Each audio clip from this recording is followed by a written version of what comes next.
Salve, salve galerinha, professor Olavo, para mais uma revisão, a revisão 2 de Física e última, para os alunos de Física do primeiro B da Escola Estelita Timóteo. Vamos dar continuidade vendo a partir de hoje um conteúdo importantíssimo que é sobre energia e trabalho, além de potência também, pessoal. Olha, a gente sabe que nós temos vários conceitos, intuitivos sobre o que é energia no dia a dia, mas especificamente, no nosso conteúdo nós vamos abordar um contexto bem mais científico. A energia, ela pode ser considerada pelos físicos como aquilo que é mais misterioso, ou seja, ainda não se sabe muito sobre energia, é o que informa aí o estadunidense Richard Feynman.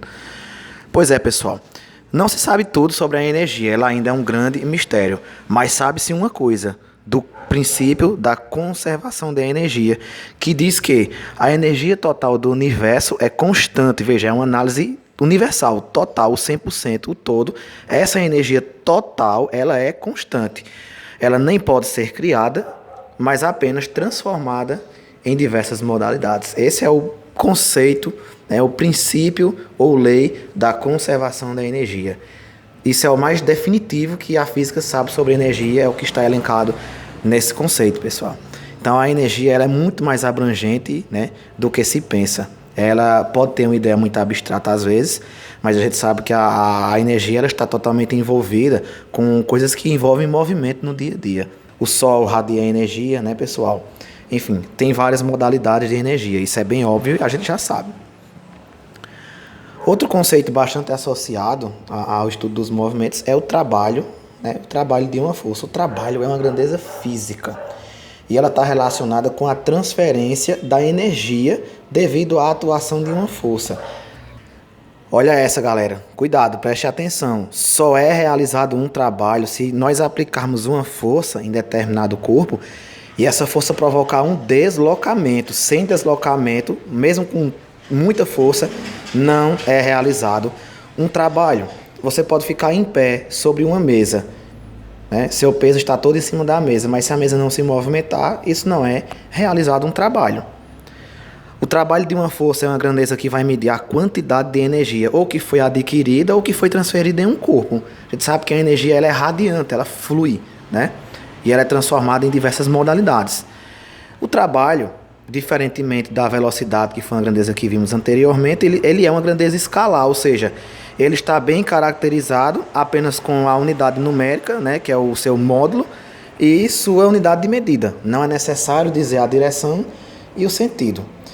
Ele vai ser positivo sempre que for um trabalho motor, ou seja, quando a gente aplica trabalho nessa força e ela causa uma aceleração no corpo. Então isso aí é um trabalho motor e é positivo. Já quando nós usamos um trabalho que indica se a força atuando sozinha ela vai retardar o movimento daquele corpo, é um trabalho chamado trabalho resistente, nesse caso ele seria negativo. O trabalho é simbolizado pela letra tau do alfabeto grego e a unidade de medida é o J maiúsculo, que é o joule, certo? Uma coisa bastante interessante sobre o trabalho é que a inclinação da força, ou seja, a inclinação em que está sendo aplicada aquela força, ela vai influenciar diretamente no trabalho realizado. Vamos tomar como exemplo esse último desenho. Vejam que uma caixa está apoiada num plano horizontal, então ela também entende-se que está horizontal. Se aplicarmos uma força F também na horizontal e no mesmo sentido, o trabalho será máximo.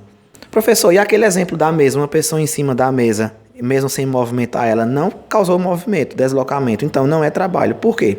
Pessoal, quando é aplicado força em direção perpendicular ao plano que aquele corpo está inserido, vai formar um ângulo de 90 graus. E para calcular o trabalho de uma força constante, a gente tem que multiplicar a força que foi aplicada, que é em newtons, pelo deslocamento, que é em metros, pelo cosseno daquele ângulo que foi criado. E o cosseno de 90 graus é exatamente zero. E em qualquer multiplicação, a gente sabe que qualquer número multiplicado por zero vai dar zero. Ora, por isso que nessas situações em que for aplicada uma força em direção perpendicular ao plano, não vai existir trabalho, porque o cosseno de 90 graus é zero e a multiplicação aí final, o trabalho vai ser zero. Vejam aí nesse exemplo, esse homem está empurrando essa cômoda na posição horizontal e o plano também está na horizontal. e ele está aplicando força no sentido correto do deslocamento. Então, para calcular aí o trabalho realizado, a gente vai multiplicar a força, que é de 50 newtons, como vocês podem olhar na pergunta, multiplicar pelo deslocamento, que a pergunta também informa que ele deslocou por 3 metros, e como aí no caso está na mesma direção e sentido, não é gerado ângulo nenhum. Então o ângulo aí é 0 graus. E o cosseno de 0 graus é 1. Por isso que a multiplicação aqui ficou 50 vezes 3, que dá 150, vezes 1, 150 joules. Mas aquele exemplo anterior, pessoal, ele só se envolve se a força aplicada desde o início, né, do deslocamento até o final for a mesma força. Mas a gente sabe que no dia a dia isso é quase impossível. Normalmente, né, durante o deslocamento, a força vai variando. Como é que se calcula o trabalho de uma força variável? Você vai fazer o seguinte, você vai colocar o deslocamento e a força em um eixo de planos cartesianos, onde o eixo vertical, que é y, vai ser a força em newton, e o eixo horizontal, que é o x, vai ser o deslocamento em metro. E aquela figura, né, geométrica que for formada, a área dela vai ser de fato a força. Veja esse exemplo aí abaixo, o verde. Percebam que a força inicial era de 20 newtons e que a força final foi de 100, ou seja, estamos analisando verticalmente. Agora percebam na horizontal. O deslocamento inicial começou no 0 e terminou em 5. Então agora a gente vai fazer o seguinte, vai achar a área do trapézio.